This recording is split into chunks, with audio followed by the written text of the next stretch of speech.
हिमाचल प्रदेश में हाल ही में कुछ ऐसी घटनाएं घटी हैं जिन घटनाओं ने आम आदमी को झकझोर के रख दिया है और सिस्टम पर गंभीर सवाल खड़े कर दिया है। अब ऐसे समय में ये समय की मांग हो गई है कि अब हम सबको जागरूक होकर रहने की आवश्यकता है। हाल ही में एक खबर सबके समक्ष आई कि दिसंबर 25 को सीबीआई की एक टीम ने ईडी ऑफिस के कार्यालय में रेड की।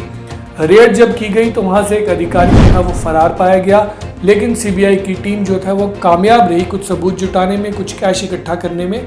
लेकिन इस घटना के पीछे की जो कहानी है वो हर आदमी को जानना ज़रूरी है, क्योंकि इससे जागरूकता बढ़ती है और कैसे हमने अपने आप को सुरक्षित रखना है, अपने परिवार को सुरक्षित रखना है और जागरूक होकर कैसे हम लोग जीवन जो है वो जीवन यापन कर पाएँ, उसके बारे में घटना बताती है। हिमाचल प्रदेश के एक प्रतिष्ठित व्यापारी ने सीबीआई को एक शिकायत की।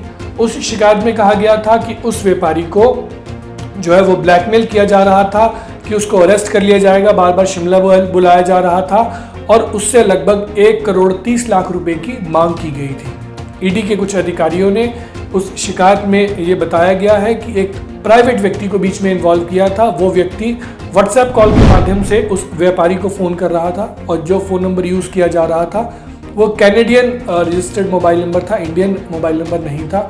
उसने उसको कॉल किया, चंडीगढ़ में ये कॉल की गई और आप गंभीरता देखिए और कितनी निर्मम तरीके से ये एक्सटॉर्शन और रिश्वतखोरी का खेल चलता है कि व्यापारी ने कहा कि मैं इस समय हॉस्पिटल में हूँ, मेरी वाइफ जो है वो हॉस्पिटलाइज है और मैं आपको पैसे देने कहीं आ नहीं सकता।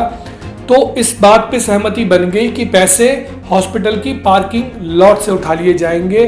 ये सबसे बड़ी गंभीर बात है कि इतनी निर्ममता जो है वो हमारे प्रशासन में बैठे कुछ अधिकारियों के बीच में आ गई है कि पैसे के पीछे इतने अंधे हो गए हैं। तो ये हालात हमारे पास बनते जा रहे हैं। नया साल है, 2025 का साल है। यदि हम सब जागरूक होकर जिएंगे, अपने अधिकारों को जानेंगे, तभी कहीं ना कहीं सिस्टम जो है वो सुधरेगा। यदि हम इसी आस में रहेंगे कि कोई नेता, कोई अधिकारी सिस्टम सुधार देगा, तो मुझे लगता है कि ये नाकाफ़ी होगा और इसमें हर सिटीजन को जो है वो भाग लेना चाहिए कि हमारा सिस्टम जो है वो अकाउंटेबल बने, रिस्पॉन्सिबल बने और पब्लिक लाइफ में लोगों की ज़िंदगी जो है वो बेहतर बने। उस दिशा की तरफ जो है वो हमारा सिस्टम जो है वो ये कार्य करे।